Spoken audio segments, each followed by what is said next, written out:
Welcome to Spotlight. I'm Bruce Gulland.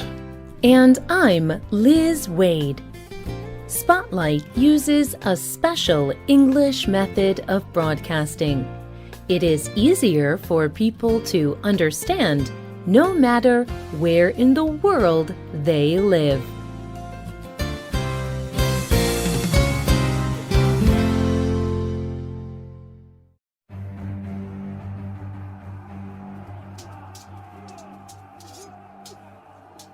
It was 1191.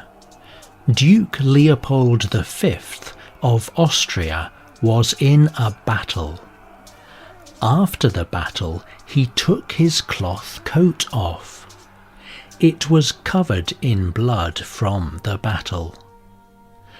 But there was one stripe of white on his coat. It was white underneath the belt he was wearing around his waist. He liked the design. So he made this design into a flag. It was red with a white stripe in the middle. It became the official design of the Austrian flag in the year 1919. And it is still Austria's flag today.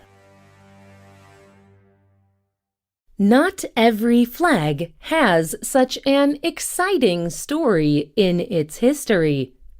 But flags often do tell their own stories. They show meaning and inspire people. Today's Spotlight is on flags.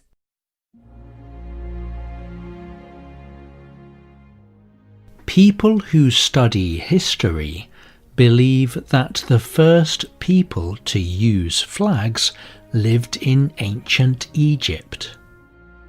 Egyptians made the first flags by tying long pieces of cloth to the end of very long poles. They carried these long poles when they fought in battles.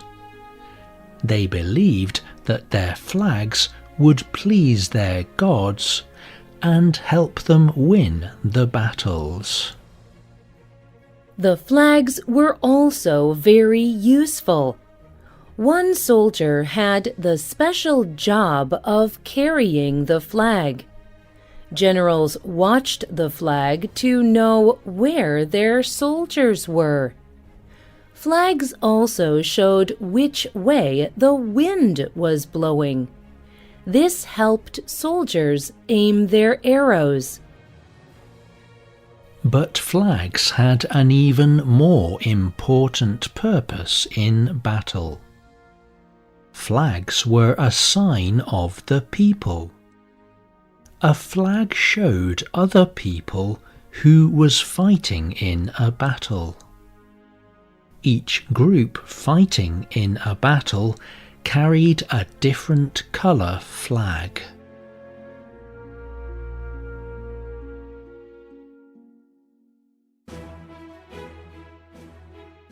After a time, other cultures also began to use flags. And they added more than just color. Flag designers started to put important pictures on the flags. These pictures, or symbols, on the flags represented ideas, people, or gods. Kings put their symbols on flags. When a king sent his people to battle, his enemies could see his symbol. They knew which king was attacking. Most flags use a common set of symbols. People have used these symbols for a very long time. For example, when you see a star on a flag, it usually represents unity. The number of stars on a flag may tell how many parts of something are united in some way. Other flags use symbols from nature, like leaves, trees, or animals. Some flags use religious symbols like crosses. Many Christian groups use a cross on their flags. Most flags are shaped like rectangles or long squares, but some are square, like the flag of Switzerland. And flags are not just for countries. Groups like the United Nations, the Red Cross, and the European Union all have flags. Countries, states, cities, and even some small people groups have flags. But why are all these different flags needed?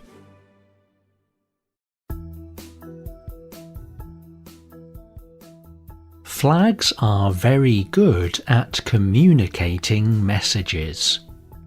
But flags do not communicate with language. They do not need words to send a message. Instead, flags communicate with colours, symbols, and design. A person can read the message of a flag just by looking at it. Each flag's colour, symbols, and design represent the people, government, land, or ideas in a country or group. Think about your flag. You probably know what the colours and symbols on your flag mean. Here are a few examples of how flags use symbols and colour to send their messages. The symbol on the Lebanese flag is a cedar tree. The cedar tree is a very popular tree in Lebanon. The flag tells other people that this is an important tree in Lebanon.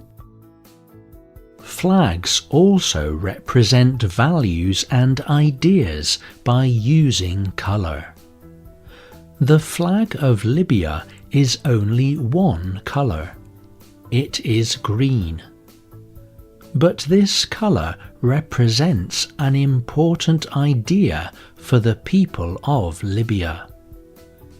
Green is a traditional colour of Islam. Islam is Libya's national religion.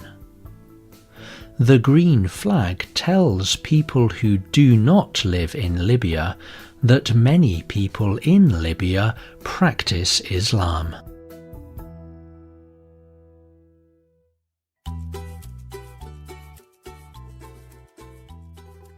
Flags may also use similar colors or designs to show unity with other nations around them. Guatemala, El Salvador, Honduras, Nicaragua, and Costa Rica all use the colors blue and white in their flags. Before 1838, these countries were joined together as the United Provinces of Central America. When they separated, each country chose a new flag design. But each new flag design was a version of the old design. These 5 separate South American flags all have a white stripe between 2 blue stripes. The white stripe represents land, and the blue stripes represent 2 oceans. But each flag has different symbols on it. So the flags look similar, but they are all very different.